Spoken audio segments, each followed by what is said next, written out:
আমরা চলে এসেছি ফরিদপুরের অষ্টম ঘুড়ি উৎসবে।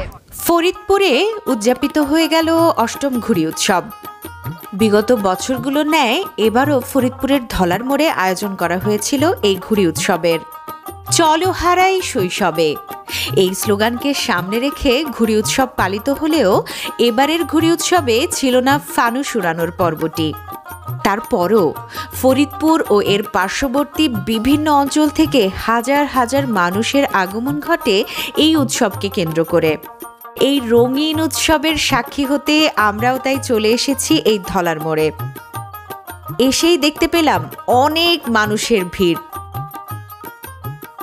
কেউ এসেছে ঘুড়ি উড়াতে, আবার কেউ এসেছে ঘুড়ি উড়ানো দেখতে।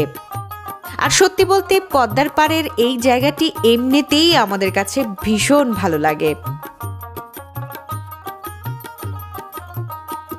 আর ঘুড়ি উৎসবকে কেন্দ্র করে এটি যেন এক বিশাল মেলার রূপ ধারণ করেছে। নানা রকম খাবার আর খেলনা সামগ্রীর দোকান দেখতে দেখতে সামনে এগিয়ে যাচ্ছি। বাচ্চাদের জন্য বিভিন্ন রকমের এন্টারটেইনমেন্টের ব্যবস্থা রয়েছে।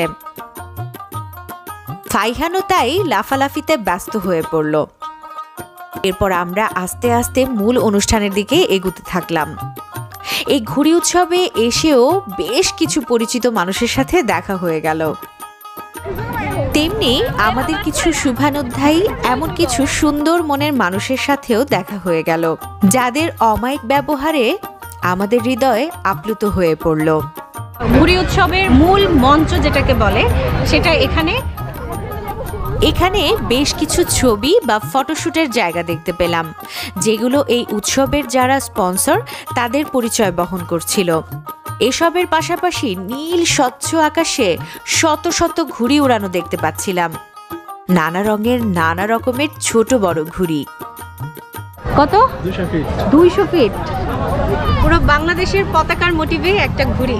ঘুড়িটা অবশ্য ছিঁড়ে গেছে, সেটা রিপেয়ারিং চলছে। Yes, I love Faridpur.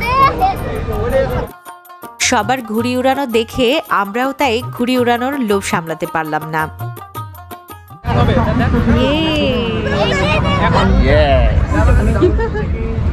কেমন লাগছে তোমার? দারুণ।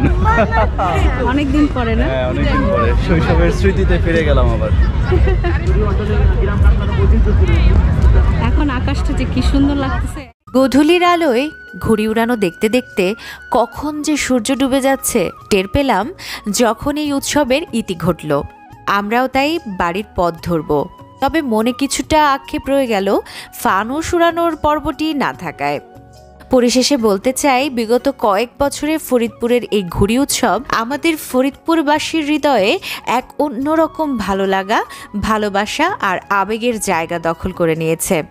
সময়ের সাথে সাথে এই উৎসব আরও বর্ণিল রূপ ধারণ করুক, এই প্রত্যাশায় আজকের মতো বিদায় নিচ্ছি। সবাই ভালো থাকবেন। আল্লাহ হাফেজ।